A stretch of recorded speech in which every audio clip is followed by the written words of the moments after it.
Hello, Peter Greenlaw here. I'm the founder of the New Health Conversation movement, which I think we sorely need because I don't think that the old one is serving us anymore. I also discovered the TDOS syndrome, which I want to talk about some today. It stands for toxicity driven by nutritional deficiency, being overweight and stress, and all those four factors come together to undermine any chance we have to maximize our quality of life potential and to have us control our weight.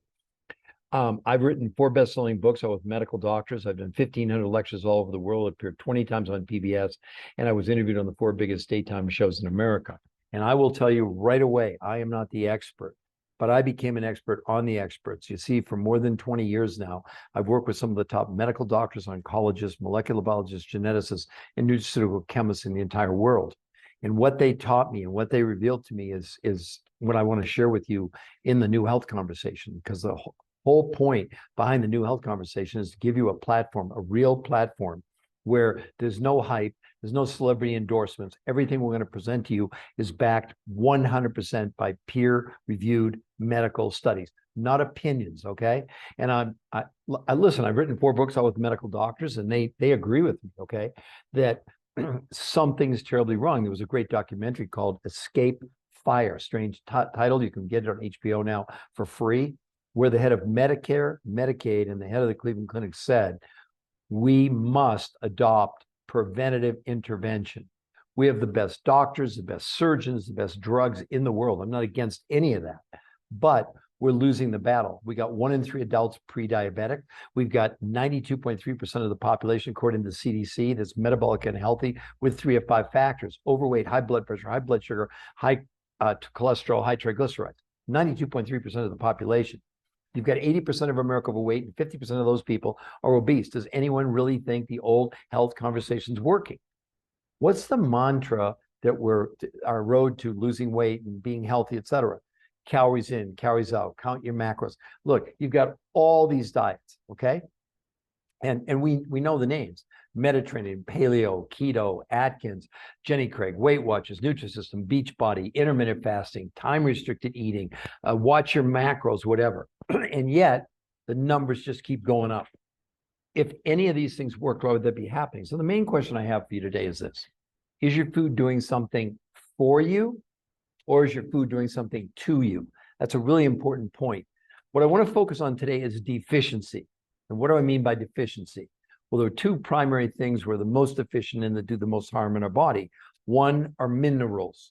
You've all heard of iron, calcium, magnesium. Did you know that we need about 70 what are called trace ionic minerals? Okay. That includes things, believe it or not, gold, silver, zinc, beryllium, boron, molybdenum. There's a whole list. Okay.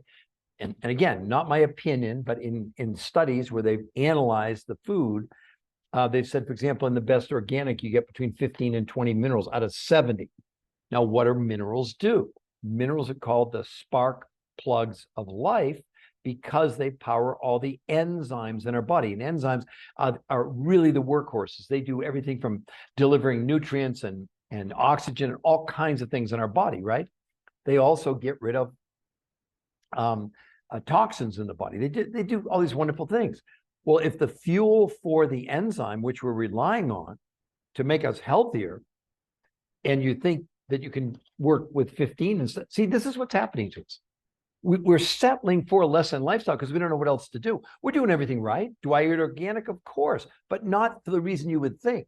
Not because it's more nutritious, not because I say so, because 200 studies, they said it's a little bit better nutritionally than just regular food, but it's less polluted. And that's something you should really consider, because the toxins, as we drink them, as we breathe them, as we eat them, our body's only defense, not the immune system, can't deal with herbicides and pesticides and Scotchgard and Teflon. And now we're literally finding microplastic in our lungs and our blood. I mean, how bad does it have to get before we say, whoa, maybe we should take a new look at things?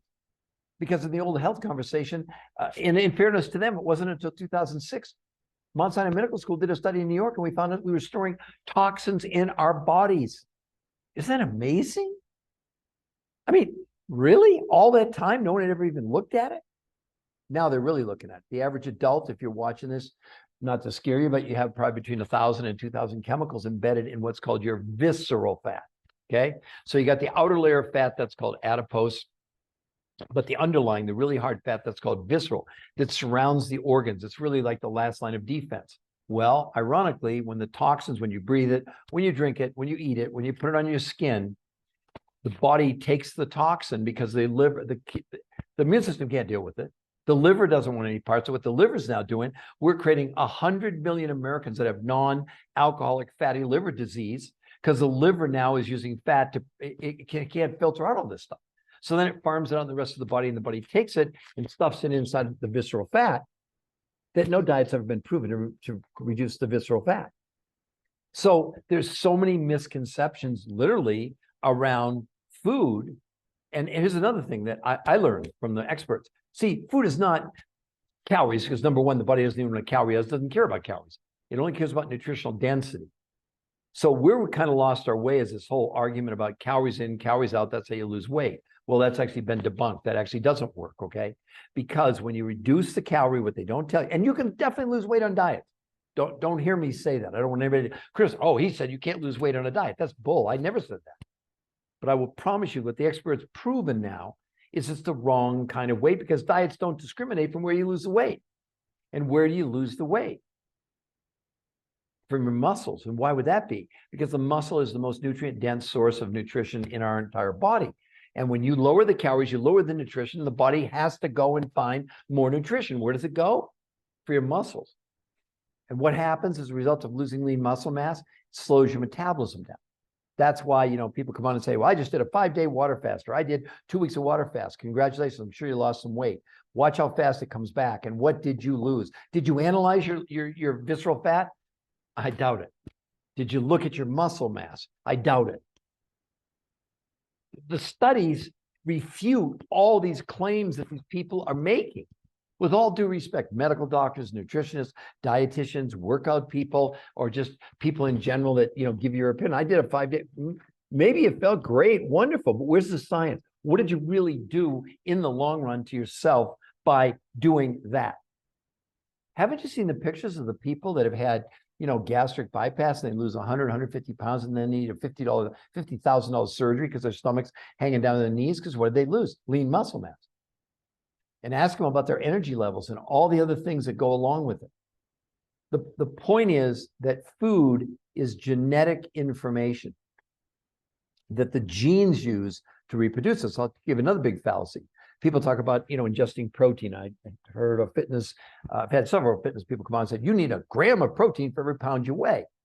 And the reason for that is because protein is the only way you can get the other thing that's critical to a human being into your body, and those are the amino acids. There's 20 of them. They're not in fats. They're not in carbohydrates. They're only in protein. So I used to be an athlete. I actually tried out for the Olympics a long time ago, and I could go to a training table and I get as much protein as I wanted. But what no one ever taught me until very recently, there was a study, not a study, but a new process in Europe that they developed where they can measure when you ingest any protein from a plant or an animal, what percentage of those 20 amino acids are absorbed at your gene level. And that's the only thing that matters. It's not what you eat or drink, it's what you absorb. And this is especially true. Protein itself, believe it or not, is a toxic substance to our body if it comes from a plant or an animal. But yet we can't live without it because it's the shell. It carries the amino acids in the body. Then the body breaks open the protein and extracts those 20 amino acids, and they're put together in these long, they're called branch chain amino acids, just mean the 20 are rearranged in these long chains. But what the body has to do, has to take them, rearrange them so the genes can read the codes. Because the order in which they come from a plant or an animal, the gene can't read it. We have 22,000 genes. We make 22,000 different proteins. Do you think maybe that's important? What percentage of 100% of those aminos you would get to have your genes make us over? Well, would it shock you to know that, and I don't mean to make my vegan friends crazy, but I do, but I'm just reporting the science, okay? If you took a single vegetable protein, like a pea protein, a rice protein, chia seeds, whatever, the maximum absorption is around 10%. All animal proteins are higher. They're 30%. That could be chicken, liver, grass-fed beef, swordfish. I don't care what it is. It's about 30%. The highest is an egg at 40%, okay? Well, in the clinical studies, they found a particular, what's called an unddenatured whey protein shake that came from New Zealand, where the absorption of the amino acids with a special preparation that the scientists determined was 90%, 90. Wow. And all the whey protein, the casein protein, the milk protein was totally gone, and it lowered the sugar by almost 30%. This is why it works so well. Because in the clinical studies that they did, they had 80% women, 20% men. No one was allowed to exercise, and yet people gained 6 to 8% lean muscle mass in just 30 days with no exercise. And they're not against exercise. But in the studies, they wanted to make sure that exercise wasn't an outlier. So again, what you think you're putting in your body, and I'm not saying that organic is not nutritious, but lacking in the minerals and certainly lacking in the absorption of the amino acids, which are the building blocks of life. In closing, you're going to remake the lining, all of us are going to basically remake the lining of our stomach twice this month. We're going to create our liver, 2 new livers this year. And about once every 7 years, almost every 7 cell in our body is going to turn over. Well, that doesn't happen with fats. It doesn't happen with carbohydrates. It doesn't happen with protein itself. It happens only with those 20 amino acids. So again, I'll ask you at the end, is your food doing something for you, or is it doing something to you? Because if you're consuming food that's nutritionally bankrupt, okay, there are estimates, for example, that an orange from 30 years ago to equal the nutrition, you have to eat about 6 to 8 oranges, about a dozen apples. And Cornell University did a study on spinach from 1953 to like year 2000. They said that iron levels in spinach decreased by 4,300%. So unless you have a source to give you all 70 minerals and a way to get 90% amino acids, certainly your food's doing, you can't live without food. But again, it'd be like, imagine if you could go to a gas station and buy gas and you got 100 miles to the gallon instead of 20. That's the principle here. So instead of relying on the old model where we were looking at calories, actually that's where our food is today, it's calorie dense and nutritionally bankrupt.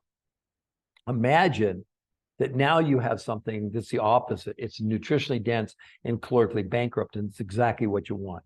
So I hope this has been helpful, and we'll be continuing to do more of this. So follow, like, share our TikTok, and go to our website for free, R2M Protocol.com, R2 Protocol.com, and see the clinical studies, these new peer-reviewed studies where people honestly are losing as much weight safely in 4 days as in 8 weeks of any diet. As crazy as that may seem, go and prove it to yourself. There's no celebrity endorsements. There's no advertisements. It's just the science.